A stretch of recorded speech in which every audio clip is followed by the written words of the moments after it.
Well, reportedly, rogue communication devices have been found in Chinese solar power inverters.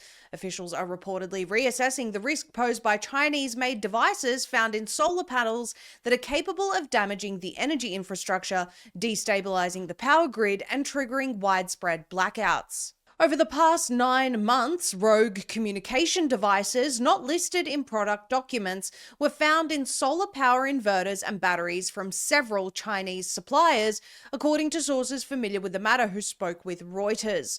The undocumented devices were found after US experts disassembled the renewable energy equipment to check for security issues, prompting officials to review the potential dangers of the Chinese-made devices, according to the publication. Power inverters, which are predominantly produced in China, are used throughout the world to connect solar panels and wind turbines to electricity grids. They're also found in batteries, heat pumps, and electric vehicle chargers.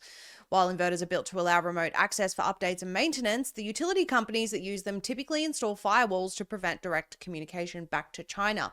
However, rogue communication devices not listed in product documents have been found in some Chinese solar power inverters by US experts who stripped down equipment hooked up to grids to check for security issues, the two people said. The rogue components provide additional undocumented communication channels that could allow firewalls to be circumvented remotely with potentially catastrophic consequences, the two people said. Using the rogue communication devices to skirt firewalls and switch off inverters remotely or change their settings could destabilize power grids, damage energy infrastructure, and trigger widespread blackouts, experts said. That effectively means there is a built-in way to physically destroy the grid, one of the people said. The two people declined to name the Chinese manufacturers of the inverters and batteries with extra communication devices, nor say how many they had found in total. Quote, "The threat we face from the Chinese Communist Party is real and growing. Whether it's telecom hacks or remotely accessing solar and battery inverters, the CCP stops at nothing to target our sensitive infrastructure and components," said US Representative August Pfluger, a Republican member of the Committee on Homeland Security. "It's about time we ramp up our efforts to show China that compromising us will no longer be acceptable," he told Reuters. In February, 2 US senators introduced the Decoupling from Foreign Adversarial Battery Dependence Act, banning the Department of Homeland Security from purchasing batteries from some Chinese entities starting October 2027 due to national security concerns. The bill was referred to the Senate Committee on Homeland Security and Governmental Affairs on March 11 and has yet to be enacted. With this exponential rise in technology taking over almost every facet of society, the implementation of AI into almost every device, it's proving ever more imperative to rein in some aspects of this technology in our lives, as this is all beginning to give off a very Skynet feel.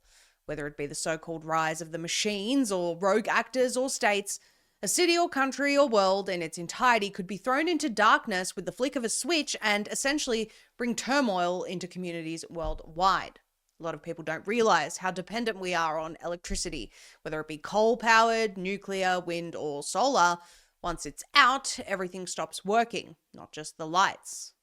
This reinforces the need for nations to be energy independent, both in the source of the electricity and in the devices and components that control it, especially in a world where, despite them telling us it's a multipolar world, leaders will always be looking to dominate.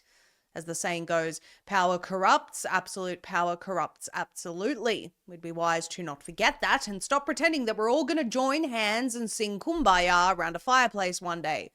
That would be nice, and only the people can ensure that's even a possibility. But governments, and especially foreign governments with world domination interests, well, they're not to be trusted.